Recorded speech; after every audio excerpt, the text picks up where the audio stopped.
सम्मान। उधमपुर के वार्ड 7 के हैं ये निवासी। उपराष्ट्रपति ने कहा, देश अंतर्राष्ट्रीय स्तर पर एक ताकत के रूप में उभरा है। दनखड़ में युवाओं से अपने अंदर राष्ट्रवाद की भावना भरने का किया आह्वान। प्रधानमंत्री मोदी आज स्पेनिश मस्कट पेड्रो सांचेज के साथ गुजरात के वडोदरा दौरे पर जाएंगे, जिसके लिए पूरे शहर को एक अलग अंदाज में सजा दिया गया है। प्रधानमंत्री मोदी आज वहां C-295 विमान फैक्ट्री के साथ साथ कई सारे विकास परियोजनाओं का उद्घाटन करेंगे। विमान की डिलीवरी में स्पेन की भागीदारी, 48,000 करोड़ रुपए से ज्यादा की विकास परियोजना, करोड़ों की सड़क परियोजना का शिलान्यास। 70 वर्ष और उससे अधिक उम्र के हर व्यक्ति को कल स्वास्थ्य बीमा की सौगात। प्रधानमंत्री मोदी करेंगे शुरुआत। 4.5 करोड़ परिवारों के 6 करोड़ लोगों को लाभ। पोर्टल या आयुष्मान ऐप पर करना होगा पंजीकरण। सफल अमरनाथ यात्रा के लिए सेवा प्रदाता सम्मानित। उपराज्यपाल मनोज सिन्हा ने श्री अमरनाथ यात्रा के सफल संचालन के लिए सेवा प्रदाताओं की सराहना की। यात्रा विविधता में एकता और भाईचारे का देती है संदेश, कहा उपराज्यपाल मनोज सिन्हा ने। 78वें इन्फेंट्री दिवस पर बलिदानियों को नमन। सेना ने चिनार युद्ध स्मारक श्रीनगर में दी श्रद्धांजलि। सीडीएस सेना प्रमुख सहित अन्य सैन्य अफसरों ने अर्पित किए श्रद्धा सुमन। पीएम मोदी ने एक्स पर दी श्रद्धांजलि। लद्दाख में 21,650 फुट ऊंची चोटी पर फहराया तिरंगा।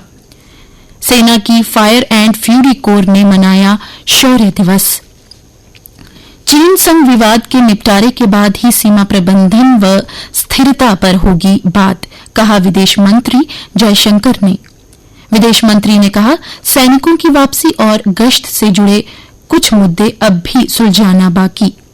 अगला कदम तनाव कम करना, पर यह तभी जब हमें यकीन हो कि दूसरी तरफ से भी ऐसा हो रहा है।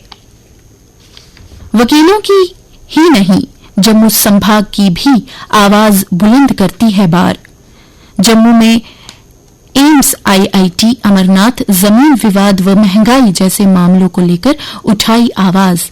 आम जन के हितों को लेकर पूर्व में बार ने कई बार किया संघर्ष। आगामी बार से भी यही आस। एक छत के नीचे सभी अदालतों का संचालन आम लोगों से है जुड़ा। बार एसोसिएशन के चुनाव पर सबकी नजरें। लद्दाख की सुरु घाटी विश्व के शीर्ष 25 पर्यटन स्थलों में शामिल। नेशनल जियोग्राफिक ने लद्दाख की सुरु घाटी को दुनिया के शीर्ष 25 पर्यटन स्थलों में नामित किया है।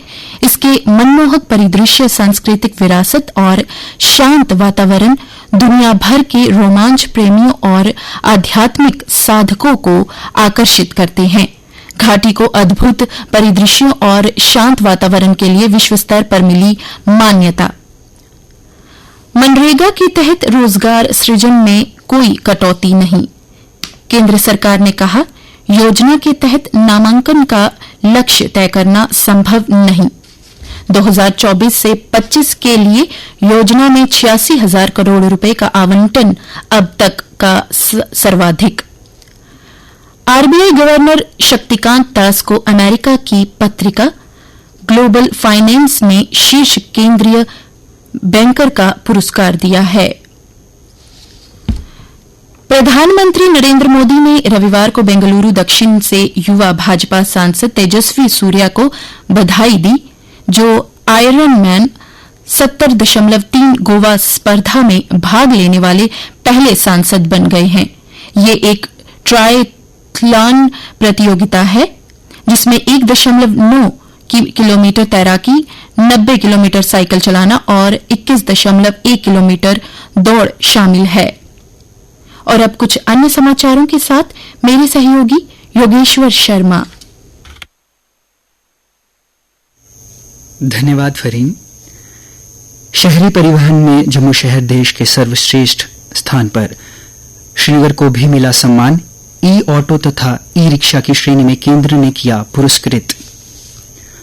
अमेरिका की ग्लोबल फाइनेंस पत्रिका ने एसबीआई को 2024 के लिए भारत का सर्वश्रेष्ठ बैंक घोषित किया। कल से 6 दिन तक सजेगी त्योहारों की रंगोली, गुलजार होंगे बाजार, खरीदारी व बुकिंग साथ साथ नए पुराने चांदी के सिक्के, मिट्टी से लेकर चांदी तक के लक्ष्मी गणेश की मूर्तियों से सजी दुकानें। जिला पुलिस की ओर से शहीद पुलिसकर्मियों की याद में रविवार को बाइक रैली और मैराथन का आयोजन किया गया। मैराथन हरिनिवास जम्मू से शुरू हुई और महेशपुरा चौक व आंफला से होते हुए हरिनिवास में संपन्न हुई। श्रीनगर की डल झील में पहली बार महिलाओं के लिए पहली पारंपरिक नौका दौड़ आयोजित की गई। इसमें 150 से अधिक महिलाएं शामिल हुई। इन महिलाओं ने सभी बाधाओं को पार कर महिला सशक्तिकरण की मिसाल कायम की। स्वास्थ्य एवं चिकित्सा शिक्षा विभाग जम्मू में dental surgeon doctor Ritesh Gupta को जियो वर्ल्ड सेंटर मुंबई में आयोजित कार्यक्रम में क्लिनिकल डेंटिस्ट्री में उत्कृष्टता के लिए राष्ट्रीय पुरस्कार से सम्मानित किया गया। खेल समाचार। कप्तान सोफी डिवाइन के शानदार ऑलराउंड प्रदर्शन की बदौलत न्यूजीलैंड ने भारत को दूसरे महिला वनडे मैच में 76 रन से हराकर 3 मैचों की सीरीज में 1-1 की बराबरी हासिल की। प्रधानमंत्री नरेंद्र मोदी ने लाइव शतरंज रेटिंग में अर्जुन एरिगेसी के 2800 रंग पार करने को अभूतपूर्व उपलब्धि करार किया। बता दें 5 बार के विश्व चैंपियन विश्वनाथन आनंद के बाद एरिगेसी 2800 ELO रेटिंग को पार करने वाले केवल दूसरे भारतीय हैं। टेबल टेनिस खिलाड़ी मनिका बत्रा क्वार्टर फाइनल में चीन की कियान टियानी के खिलाफ हार के साथ फ्रांस में चल रहे WTT चैंपियन टूर्नामेंट से बाहर हो गई हैं। इथियोपिया के योमिफ केचलचा ने महज 1 सेकंड के अंतर से तोड़ा पुरुषों की हाफ मैराथन का विश्व रिकॉर्ड। जम्मू कश्मीर ने मिजोरम को सीनियर महिला T20 ट्रॉफी के मुकाबले में 110 रन के अंतर से पराजित कर शानदार जीत दर्ज की। आइए अब आपको मौसम का भी हाल सुना दें। मौसम विज्ञान केंद्र के अनुसार आज प्रदेश के कुछ हिस्सों में बारिश हो सकती है। कल का अधिकतम तापमान 31 डिग्री तथा न्यूनतम तापमान 19 डिग्री सेल्सियस रिकॉर्ड किया गया। आज सूर्यास्त 5:46 पर तथा कल सूर्योदय 6:45 पर होगा।